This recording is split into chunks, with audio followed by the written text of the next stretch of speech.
ಬೆಂಗಳೂರಿನ ನಡು ರಸ್ತೆಯಲ್ಲಿ ಚಾಲಕರು ಹೊಡೆದಾಡಿಕೊಂಡಿದ್ದಾರೆ.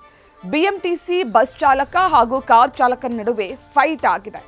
ದಾರಿ ಬಿಡುವ ವಿಚಾರಕ್ಕೆ ಚಾಲಕರ ನಡುವೆ ಗಲಾಟೆ ಶುರುವಾಗಿದೆ. ಬಾಗ್ಮನೆ ಟೆಕ್ ಪಾರ್ಕ್ ಬಳಿ ರಸ್ತೆಯಲ್ಲಿ ಈ ಘಟನೆ ನಡೆದಿದೆ. ಬಿಎಂಟಿಸಿ ಬಸ್ಗೆ ಕಾರ್ ಅಡ್ಡ ಹಾಕಿ ಡ್ರೈವರ್ ದುರ್ವರ್ತನೆ ತೋರಿಸಿದ್ದಾರೆ. ಅವಾಚ್ಯ ಶಬ್ದಗಳಿಂದ ನಿಲ್ಲಿಸಿಕೊಂಡು ಚಾಲಕರು ಜಗಳ ಮಾಡಿಕೊಂಡಿದ್ದಾರೆ. ನಡು ರಸ್ತೆಯಲ್ಲೇ ಕೈಗೆ ಮಿಲಾಯಿಸಿಕೊಂಡು ಚಾಲಕರು ಹೊಡೆದಾಡಿಕೊಂಡಿದ್ದಾರೆ.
ಬೆಂಗಳೂರಿನ ನಡು ರಸ್ತೆಯಲ್ಲಿ ಚಾಲಕರಿಬ್ಬರು ಹೊಡೆದಾಡಿಕೊಂಡಿದ್ದಾರೆ. ಬಿಎಂಟಿಸಿ ಬಸ್ ಚಾಲಕ ಹಾಗೂ ಕಾರ್ ಚಾಲಕರ ನಡುವೆ ಜಾಗ ಬಿಡುವ ವಿಚಾರಕ್ಕೆ ಗಲಾಟೆ ಶುರುವಾಗಿದೆ. ನೀವು ದೃಶ್ಯದಲ್ಲಿ ಗಮನಿಸ್ತಾ ಇದ್ದೀರಾ.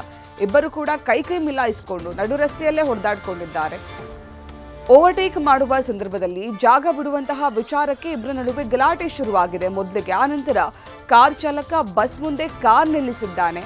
ಅದಾದ್ಮೇಲೆ ಬಸ್ ಚಾಲಕ ಹಾಗೂ ಕಾರ್ ಚಾಲಕ ಇಬ್ರು ಕೂಡ ಮೊದಲು ಅವಾಚ್ಯ ಶಬ್ದಗಳಿಂದ ನಿಂದಿಸ್ಕೊಳ್ಳಕ್ಕೆ ಶುರು ಮಾಡಿದ್ರು. ಫೈಟ್ ಶುರುವಾಯಿತು. ಅದಾದ ನಂತರ ಕೈ ಮಿಲಾಯಿಸಿಕೊಂಡು ಜಗಳ ಮಾಡಿಕೊಂಡಿರುವಂತಹ ಘಟನೆ ಬೆಂಗಳೂರಿನ ಬಾಗ್ಮನೆ ಟೆಕ್ ಪಾರ್ಕ್ ಬಳಿ ನಡೆದಿದೆ. ನ್ಯೂಸ್ ಫಸ್ಟ್ ನಿರ್ಭೀತಿಯಿಂದ ನಿಮ್ಮ ಪರವಾಗಿ.